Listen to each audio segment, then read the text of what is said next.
जय हिंद जय Bihar.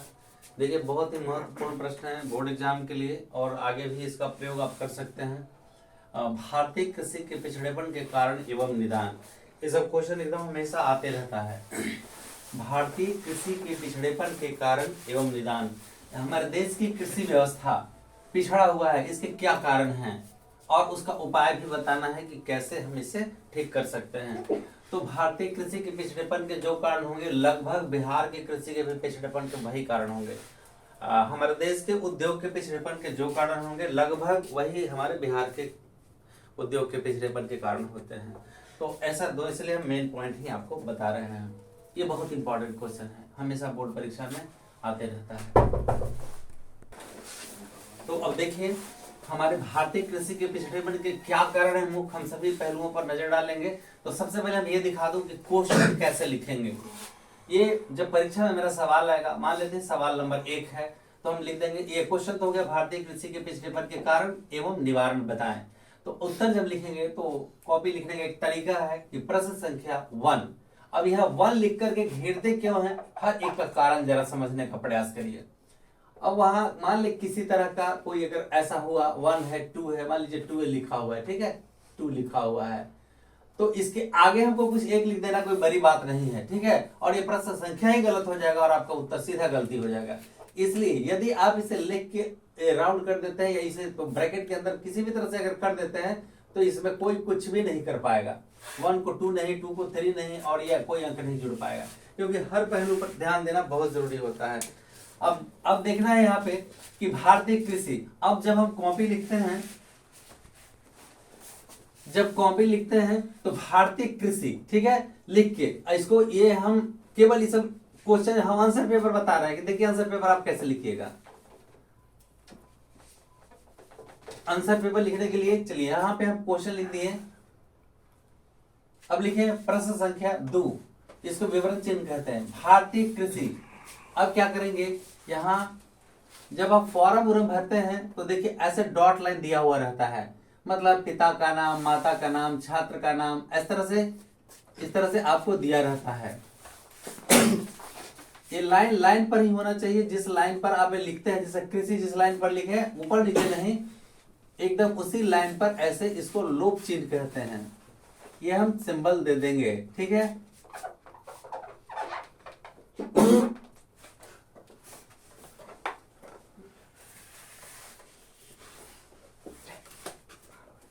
Full stop. अब इसे एग्जामिनर को पता चल जाएगा इससे कि सवाल क्या दिया गया है, उसको किताब मतलब फिर से प्रश्न पत्र देखने की जरूरत नहीं है, ठीक है। इस तरह से भारतीय कृषि के पिछड़ेपन के कारण और निवारण बताएं। अब उत्तर यहां से शुरू होता है, उत्तर लिख के एरो फेरो नहीं, एक नया डिजाइन नहीं होना चाहिए, क्योंकि इस चिन्ह को लोप चिन्ह कहते हैं। पर इस चिन्ह को क्या कहते हैं, अगर आप जानते हैं तो आप दे सकते हैं, लेकिन हमको नहीं पता है, इसलिए हम आपको नहीं बता सकते हैं। अब उत्तर में देखिए, भारतीय कृषि के पिछड़ेपन के निम्नलिखित कारण हैं। अब यहाँ पे अब ये देखिए विवरण दे रहे हैं, क्या किस चीज का विवरण दे रहे हैं, कृषि के पिछड़ेपन के कारण का विवरण दे रहे हैं। अब नंबर 1, पूंजी का अभाव। हमारे भारतीय कृषि व्यवस्था पिछड़ा हुआ है, इसका मूल कारण है पूंजी का अभाव। फिर विवरण चिन्ह दिए लाइन। अब ये पॉइंट देने के बाद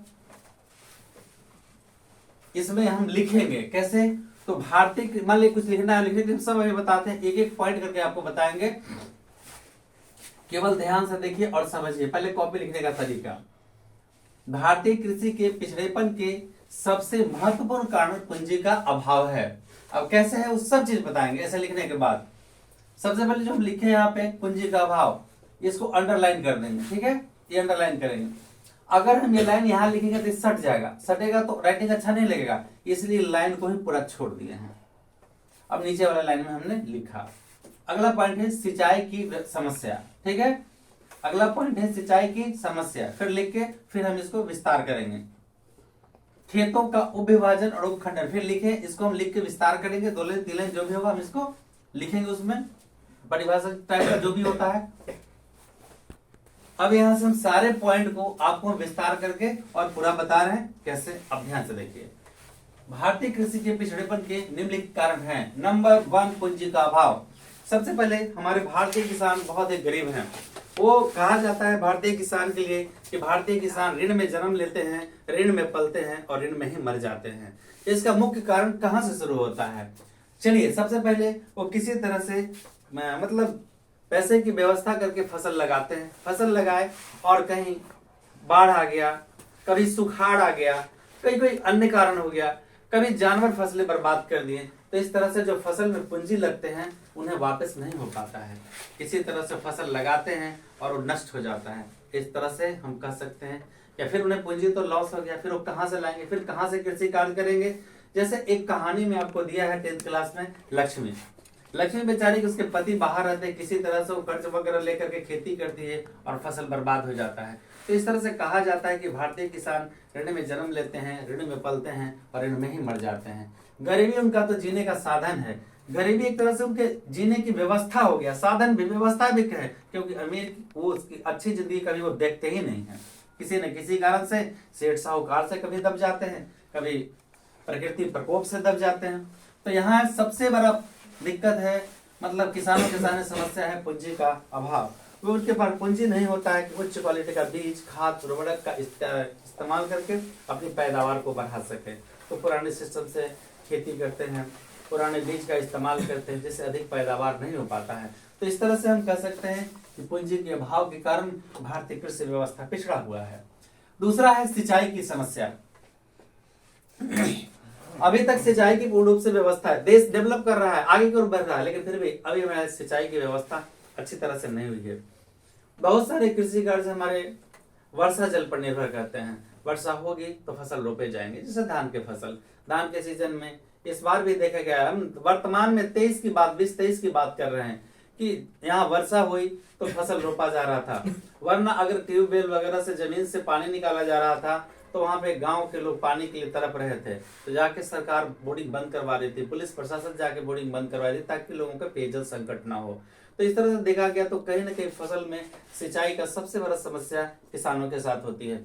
उनके उचित रूप से जल नहीं मिल पाता है सिंचाई के लिए, तो वो क्या करे, फसल लहलहाता, फसल पूर्णतः बर्बाद हो जाता है।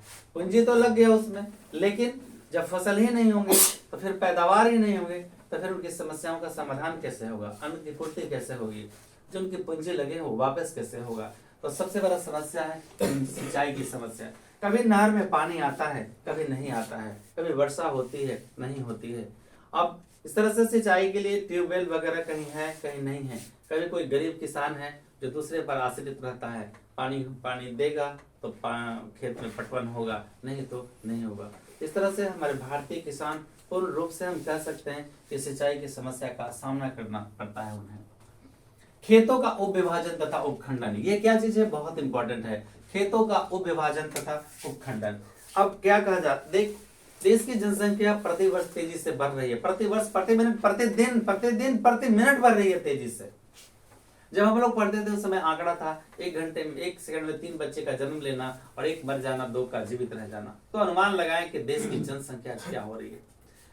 सबसे पहला है कि जब जनसंख्या बढ़ेगा तो बंटवारे होंगे, जमीन का टुकड़ा टुकड़ा होगा, और इस तरह से यहाँ कहा जाता है कि खेतों का उप विभाजन तथा उपखंडन। विभाजन में विभाजन, विभाजन में विभाजन, विभाजन में विभाजन। मेरे दादाजी बटे, मेरे बाबूजी बटे, हम बटे, टुकड़ा टुकड़ा, खेत गए आरी में और घर गए दुआरी में। इस तरह की समस्या हमारे देश में होगी। तो बड़ी नए सिस्टम से अगर हमें खेती करना होगा तो सबसे पहले एक बड़ा बड़ा प्लॉट होना चाहिए। हम आधुनिक तरीका से अगर खेती करते हैं तो बड़ा बड़ा प्लॉट होगा, जिससे हम ट्रैक्टर से नए आधुनिक यंत्र से हम खेती कर सकते हैं। अगर फसल का उत्पादन हो गया तो फसल की कटाई करना है, तो बड़ा बड़ा गाड़ी छोटे छोटे खेत में टुकड़ों टुकड़ों में नहीं घूम सकता है, काफी प्रॉब्लम होंगे, काफी समस्याएं आएंगी। इसलिए यहाँ जो खेत हमारे देश के अंदर छोटे छोटे टुकड़ों में बंटते जा रहे हैं, सबसे बड़ी समस्या है कृषि के पिछड़ेपन का। अब किसी का 1 कट्ठा खेत परित रह जाता है तो सोचता है कि उससे क्या होगा, मेरा क्या जाता है, तेरा क्या जाता है। अरे जाता है, क्यों नहीं जाता है। 1 कट्ठा अगर परित खेत रह गया, उसमें अगर एक मन 40 केजी अगर गेहूं का उत्पादन होता है, अगर 1 केजी, आधा केजी अगर किसी हमारे देश के व्यक्ति को आधा केजी गेहूं नहीं मिलेगा तो अन्यथा खाद्यान्न की समस्या होगी और विदेशों से हमें गेहूं का आयात करना पड़ेगा। लेकिन अगर खाद्यान्न हो जाता है तो हम खाद्यान्न के मामले में पूर्ण रूप से आत्मनिर्भर बनेंगे। इसलिए सभी से अपील है कि एक कट्ठा भी खेत पड़ी तो ना छोड़े, उसमें पैदावार करें ताकि हमारे देश के लोगों को खाद्यान्न की पूर्ति हो, न कि हमें विदेश से आयात करना पड़े। अगर हम आयात करेंगे तो हमारी करेंसी भी दूसरे देश में चली जाएगी। तो इस तरह से आज हमारे देश के अंदर खेत छोटे छोटे टुकड़े में बंटते जा रहे हैं। छोटे छोटे टुकड़े में बंटने के कारण पैदावार कम हो रहा है। तो इस तरह से हम पैदावार अगर बढ़ाना चाहते हैं, कृषि क्षेत्र में आगे अग्रसर होना चाहते हैं, तो खेतों के छोटे छोटे टुकड़े को रोकना होगा, बड़ा प्लॉट बनाकर आधुनिक तरीका से खेती करना होगा। इसके बाद उत्तम बाजार का अभाव। चलिए, किसान किसी तरह से पैदावार तो कर लेते हैं, लेकिन यहाँ उन्हें बेचने के लिए, उत्पादित वस्तुओं को बेचने के लिए उत्तम क्वालिटी का बाजार की व्यवस्था नहीं है। किस बाजार में वो सामान ले जाकर के बेचे जो उन्हें उचित मूल्य मिले, सबसे बड़ी समस्या है। आज बोलना तो नहीं चाहिए लेकिन रुकना भी नहीं चाहिए। जिस व्यक्ति को कृषि कार्य के बारे में पता नहीं है, कृषि क्या होता है, खुरपी क्या होता है, कुदाल क्या होता है, उसमें हम कैसे सिंचाई निराई करते हैं, कैसे खाद बीज डालते हैं, ऐसे व्यक्ति किसान का विरोध करता है। सालों साल ये देश का सबसे बड़ा दुर्भाग्य है कि देश का सालों साल आंदोलन चला, उसे सफलता नहीं मिली। एक किसान से पूछ करके देखा जाए कि किसान के साथ क्या समस्या है, उसके उत्पादित माल को कहाँ बेचना है, सरकार तरह तरह के नियम लगाती है। अब कोई क्या बताऊं, बोल खैर छोड़िए, इतना ही फिलहाल बता दूं कि उचित बाजार क्या होता है। आज हमारे भारतीय किसान बहुत बड़ा दलालों के चंगुल में फंस जाते हैं। कोई सामान थोक वाले आकर के उनके मंडी से उठा ले जाते हैं, या तो उनके घर से, किसान के घर से अनाज उठा ले जाते हैं।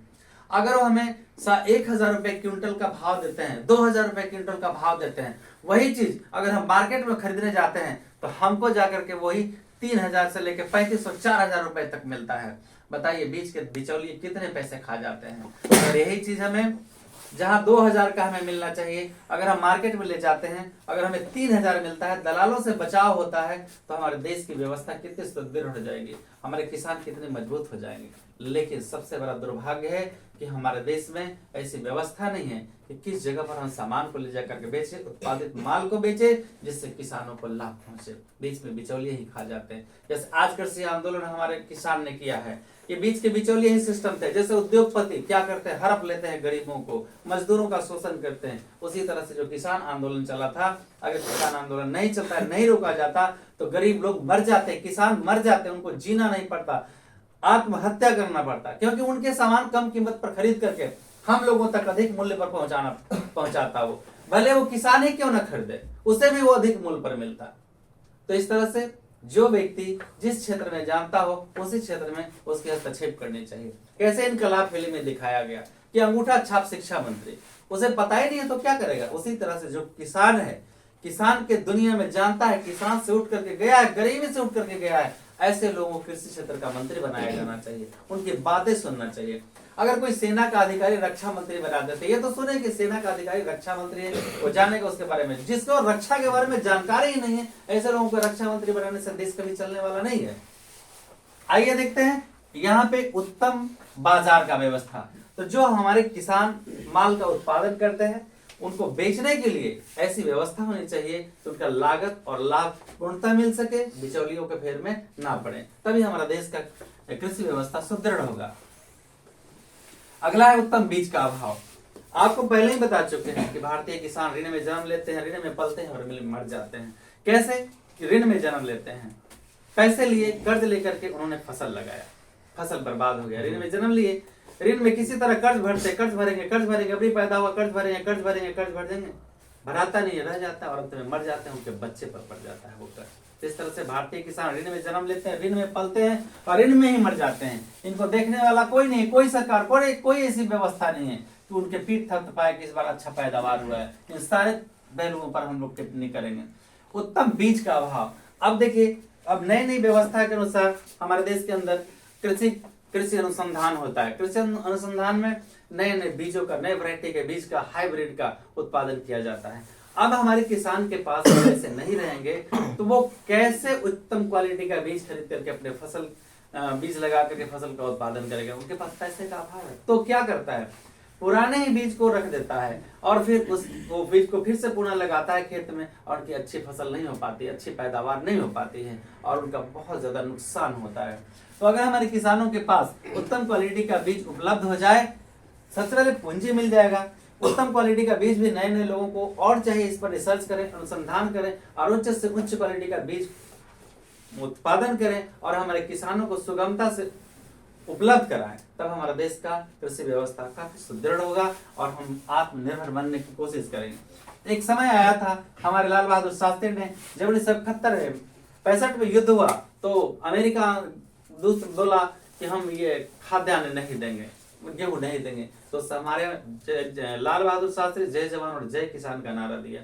इस तरह से अधिक अन्न उपजाऊ आंदोलन हुआ, तमाम चीजों का व्यवस्था किए और आज तक हम खाद्यान्न के मामले में आत्मनिर्भर हैं। तो ऐसे देश के जो भी अधिकारी हैं, जो भी मंत्री हैं, संतरी हैं, जो भी हैं, अगर इस पर ध्यान देकर किसानों को भी पीठ थपथपाया जाए तो हमारा देश बहुत जल्दी तरक्की करेगा। सेना में मेडल दिया जाता है कोई किसान जो अन्न उत्पादित करता है, सबका पेट भरता है, कभी उसका पेट किसी ने थपथपाया, ताकि तुम आगे बढ़ो, उसको प्रोत्साहन मिले, अति आवश्यक है इन सब चीजों पर ध्यान देना। तो सबसे पहले उत्तम बीज तो हो गया, अब आधुनिक उत्तम बीज। अगर किसानों को उत्तम बीज मिलेगा तो अधिक से अधिक पैदावार जरूर होगा। अगला है आधुनिक मिशन यंत्र का अभाव। अभी हम पुराने सिस्टम से ही खेती करते हैं। अगर एक व्यक्ति 1 कट्ठा खेत कोड़ता है दिन भर में, अगर हम हल बैल लगा देंगे तो 1 बीघा, आज हम ट्रैक्टर लगा देंगे तो 20 बीघा खेत प्रतिदिन जोतेगा। तो इस तरह से हम आज पुराने सिस्टम से आज भी खेती कर रहे हैं, उसको बदलना होगा, तभी हमारा देश विकास करेगा। आधुनिक मशीन यंत्र के माध्यम से हम खेती करें।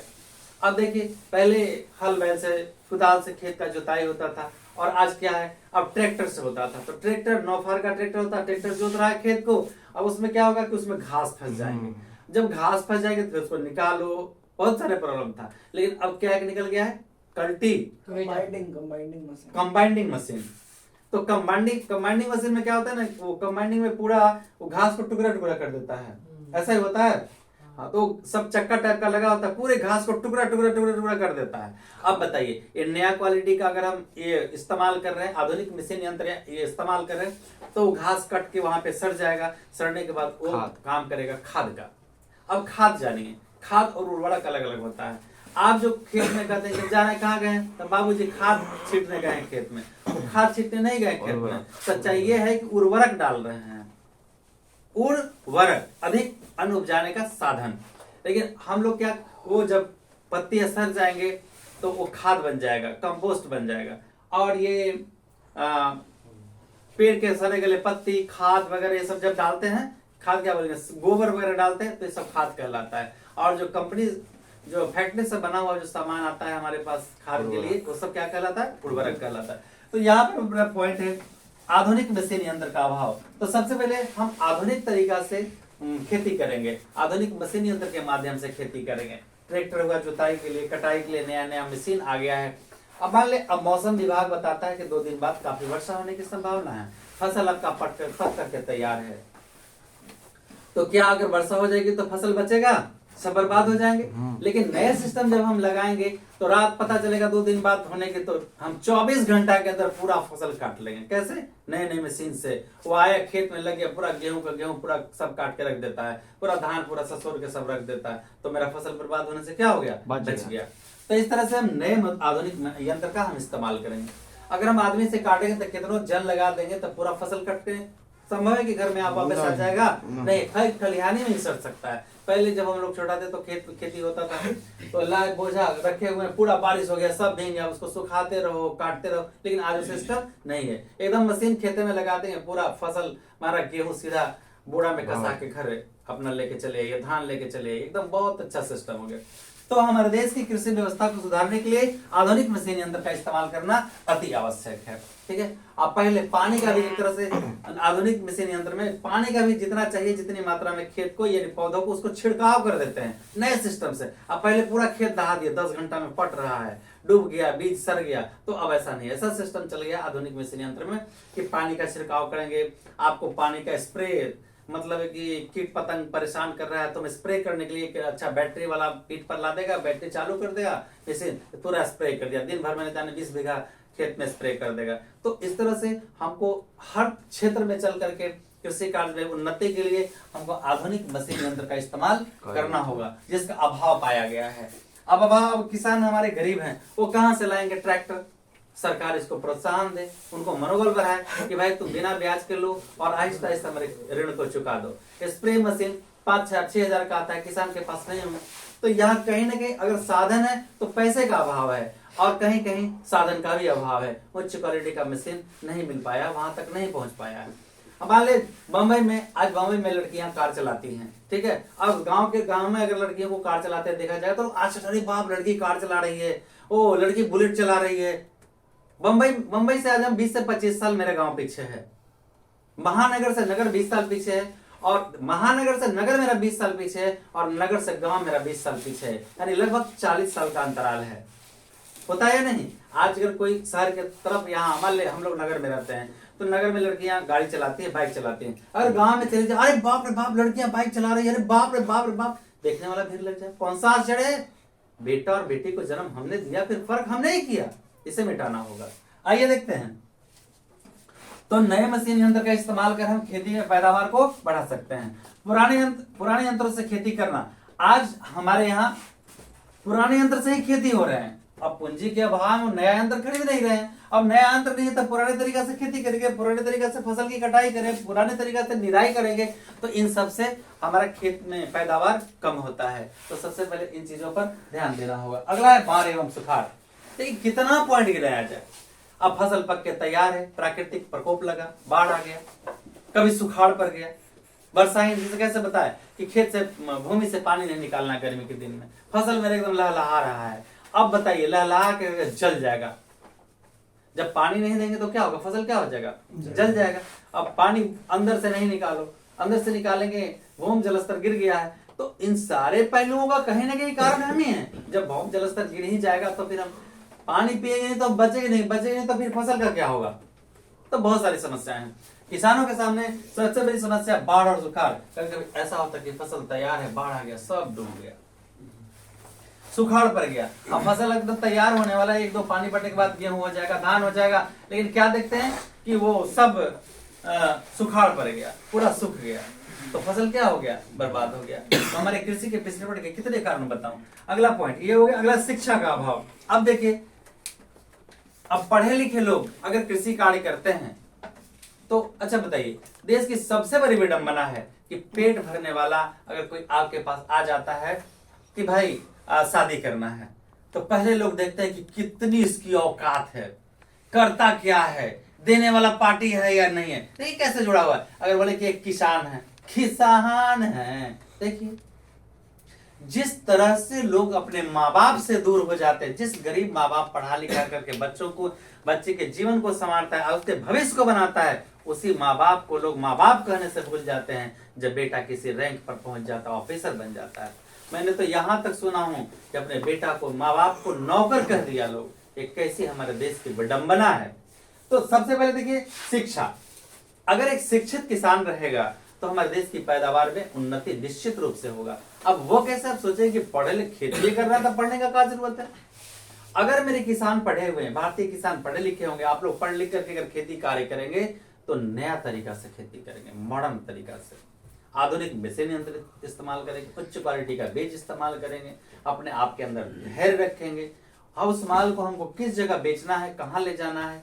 अब हमको खाद, खेत में मान ले गेहूं डाले हैं, धान डाले हैं, आलू प्याज डाले हैं, अब आलू का फसल लगाए हैं। अब आलू के फसल के लिए कौन कौन सा उर्वरक चाहिए खेत में, तो पहले मिट्टी की जांच करवा लेंगे अनुसंधान में, कृषि विश्वविद्यालय में सब जांच फ्री में होता है।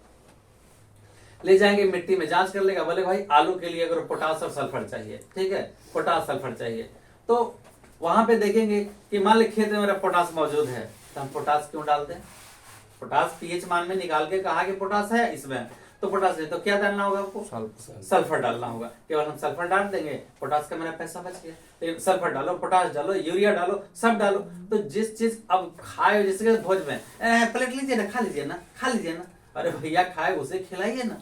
जो भूखे है, भोज का मतलब होता है हम उसकी आत्मा को तृप्त करें जो वास्तव में भूखे हैं। लेकिन हम आपके यहाँ, आप मेरे यहाँ दें, मैं आपके यहाँ। खैर छोड़िए इस बात से।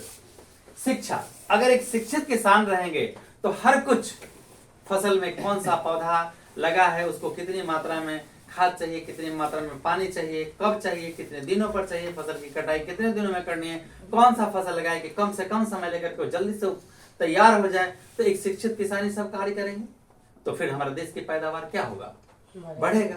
अब पढ़े लिखे किसान हो गए तब बहुफसली कृषि अपनाएंगे। अब जानते हैं बहुफसली कृषि क्या है? एक ही खेत में नहीं, बहुफसली कृषि की एक ही साथ कई फसल का उत्पादन करते हैं। दोस्तों बहुफसली जैसे कैसे बताओ, आलू लगा दिए, ठीक है, तो उसमें मूली लगा देंगे, ठीक है, गोभी लगाए हैं तो उसके साथ साग लगा देंगे, तो गोभी का पौधा थोड़ा बड़ा होगा और साग कबार के बेच दिया जाएगा, ठीक है। अब आलू रोपेगा, फसल तैयार होने वाला है, तो उसी के साथ में जो उसकी क्यारियां होती है उसमें मक्का लगा देंगे, 20 दिन में मक्का बाहर आ जाएगा और फिर हम उसको आलू को निकाल लेंगे। तो बहुफसली कृषि होता है, ठीक है ना। तो इस तरह से खैर जब हमारे देश की शिक्षा प्रणाली ठीक हो जाएगी और शिक्षित लोग कृषि कार्य करने लगेंगे दिल लगा करके, तो हमारे देश की कृषि व्यवस्था सुधर सकती है और हम फिर कृषि के पिछड़ेपन से निजात पा सकते हैं। अगला है प्रोत्साहन की कमी। अब देखिए हर लोगों को प्रोत्साहित करता है, हाँ बेटा अच्छा पढ़ाई कर रहे हो, अच्छा इंजीनियर हो, कंपनी में हाँ ये अच्छा वर्कर है, देश में अच्छा, सेना को अच्छा मेडल है। लेकिन किसान जो सबों का पेट भरते हैं उनकी उपेक्षा होती है। हर जगह अनाथ किसान हैं, क्या करते हैं बाबूजी, किसान हैं। एगो चपरासी बाबूजी नौकरी करते हैं, अब कंडक्टर का हो चाहे कलेक्टर का हो, उसका इतना वैल्यू है, लेकिन सारे दुनिया को खिलाने वाले को के तरफ देखने वाला कोई नहीं है। चाहे नेता हो, मंत्री हो, संतरी हो, किसी को प्रोत्साहन नहीं देता है। अगर किसी अच्छा किसान है, अगर उसको प्रोत्साहन दिया जाए, मनोबल बढ़ाया जाए, तो काफी हमारा देश तरक्की कर सकता है और हम खाद्यान्न के मामले में आत्मनिर्भर बन सकते हैं। तो इस तरह से हुआ भारतीय कृषि के पिछड़ेपन के और सारे कारण हैं। और भी एक कारण है संचार की कमी, संचार व्यवस्था की कमी। अब संचार व्यवस्था से क्या होना है, बहुत सारा चीज होगा। अगर आज मान ली मौसम विभाग अगर पता चलता है कि मौसम विभाग में वर्षा होने की संभावना है, तूफान आने की संभावना है, या कीट पतंग नाश करने वाला ऐसा कीड़े मकोड़े आने की संभावना है, तो अगर ये मैसेज किसानों तक पहुंचा दिया जाए कि 2 दिन के अंदर कीट पतंग क्षेत्र में, अब देखते हैं सुनते हैं न्यूज वगैरह में कि पूरा कीट पतंग फसल बर्बाद कर दिया, हाँ फलाने जगह से चल के फलाने जगह आने की संभावना है। अगर हमको ये पता चल जाएगा तो दूर संचार के माध्यम से कि अगर ये नुकसान होने वाला है तो हम पहले से उसकी कोई न कोई व्यवस्था कर रख सकते हैं, उसे कम कर सकते हैं। अब जैसे समझिए हमको पता चल जाएगा आज रात में भूकंप आने की संभावना है 8.5 गति से, तो घर के अंदर रहेंगे कि घर के बाहर रहेंगे, घर के बाहर। आज सुतले हैं, पता नहीं चला संचार व्यवस्था से, तो सब कहाँ चल जाएंगे, अल्लाह को प्यारे हो जाएंगे ना। तो उसी तरह से अगर संचार की व्यवस्था हो तब भी हमारे एक एक चीज से कृषि कार्य करेक्ट है। तो इस तरह से अभी हम लोग देखे हैं कि भारतीय कृषि के पिछड़ेपन के क्या क्या कारण हैं। नंबर 1 पूंजी का अभाव, सिंचाई की समस्या, खेतों का अविभाजन तथा उपखंडन, बाजार का अभाव, उत्तम बीज का अभाव, आधुनिक मशीन यंत्र का अभाव, पुराने यंत्र से खेती, बाढ़ एवं सुखाड़, शिक्षा का अभाव, प्रोत्साहन की कमी और संचार व्यवस्था का अभाव। तो इतने कारण हुए जो हमारे देश में कृषि पिछड़ा हुआ है। तो अब ये तो हुए कारण। अगर आपको पूछा जाएगा कि कारण और निवारण दोनों बताएं तो आप 4 कारण दे दीजिए और 4 निवारण दे दीजिए। 4 कितने हो गए? 8। अगर केवल कारण पूछता है तो कम से कम 8 दीजिए, कम से कम 8 पॉइंट में 6 नंबर उसके दम नहीं है कि काटेगा। और साफ साफ बढ़िया से जिस तरह लिखा गया इसको हम इसका विवरण कर देंगे। सभी में जगह हमने जितना बात बोला है वही चीज इसमें विवरण करके फिर अगला पॉइंट फिर इसको विवरण करेंगे, फिर अगला पॉइंट विवरण करेंगे, फिर अगला पॉइंट। बात समझ में आ गया? अब यहाँ अगला पॉइंट है, ये कारण हो गया। तो अब हमने दूसरा सवाल यह पूछा था कि निवारण भी बताइए कि हम इसका कैसे निवारण करेंगे। ठीक है, तो अब चलते हैं निवारण की तरफ। थोड़ा सा बस नजरिया बचाए रखिए, नजर नहीं नजरिया बचाए रखिए, सब ठीक हो जाएगा। अभी हम ठीक कर देते हैं इसको कि हम इसका कैसे निवारण करेंगे कि कृषि हमारा पिछड़ा हुआ ना रहे।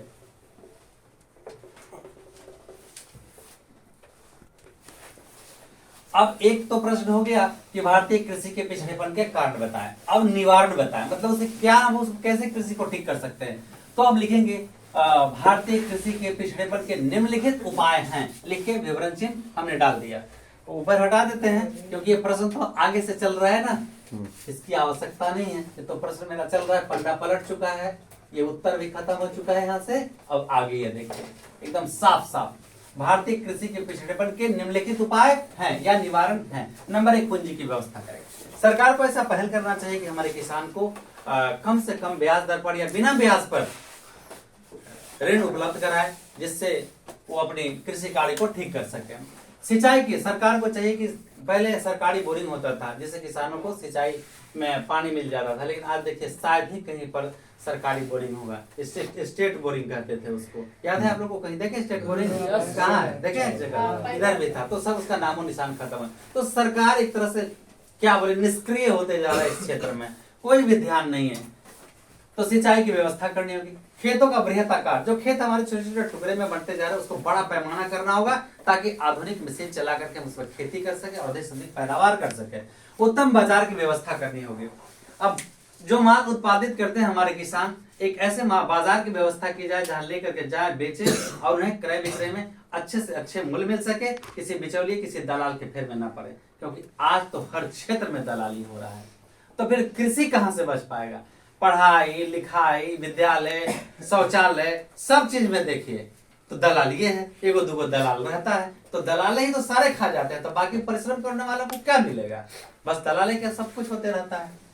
उत्तम बीज का सरकार व्यवस्था करे, उच्च क्वालिटी का बीज किसानों को उपलब्ध कराए, सब तक पैकेटिंग करके, जिस तरह से पैकेटिंग भोजन का व्यवस्था कराए कि चिप्स वगैरह कुरकुरे जब चाहो जहां ले लो, इसी तरह से किसान के पास ऐसी व्यवस्था दे कि किसान चिप्स कुरकुरे की तरह उत्तम क्वालिटी का बीज कम से कम मूल्य पर उपलब्ध करा सके। फसल अगर तुम्हारा हो जाए तो तुम हमको पैसा चुका देना। अगर ऐसी व्यवस्था हो जाए तो देश हमारा दिन दुनिया रात चौगुना तरक्की करेगा। लेकिन ध्यान कहाँ है किसी को?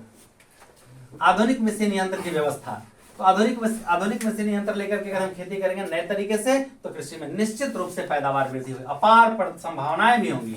नए नए यंत्रों से खेती करना चाहिए। और इसके बाद संचार की व्यवस्था, हमारे किसानों के लिए संचार की अच्छी व्यवस्था होनी चाहिए, ताकि उसे समय पर ये पता चल जाए कि आज वर्षा होने की संभावना है, वर्षा नहीं होने की संभावना है, कोई प्राकृतिक प्रकोप पड़ने की संभावना है। इन सबसे हमारे किसान पहले ही सतर्क हो जाएंगे। शिक्षा की व्यवस्था, किसानों के लिए विशेष रूप से समय समय पर उनको शिक्षित करते रहना चाहिए। जिस तरह से टीचर को समय समय पर शिक्षित किया जाता है कि बच्चों को कैसे पढ़ाइएगा, किस क्वालिटी में पढ़ाई लेके चलना है। कभी किसानों के लिए भी तो ऐसा सम्मेलन लगा के देखो, तो देखो हमारे किसान कितनी तरक्की करते हैं। लेकिन ऐसा व्यवस्था नहीं है। आज देखा जाता है समाज के अंदर कि जो लोग सभी का पेट भरते हैं उन्हीं को उपेक्षित किया जाता है। कोई को अगर शादी करना है तो कहले किसान का है, लेगा तो किसान है, भले भी एक नंबर का ऑफिशियल लुटेरा हो, है ना। देखते हैं फलना ऑफिसर यहाँ रेड पर गया, करोड़ों करोड़ रुपया मिला, तो ऐसे बेईमानों से लोग कर लेंगे। लेकिन जो दुनिया का पेट भरता है उससे नहीं करना चाहेंगे लोग।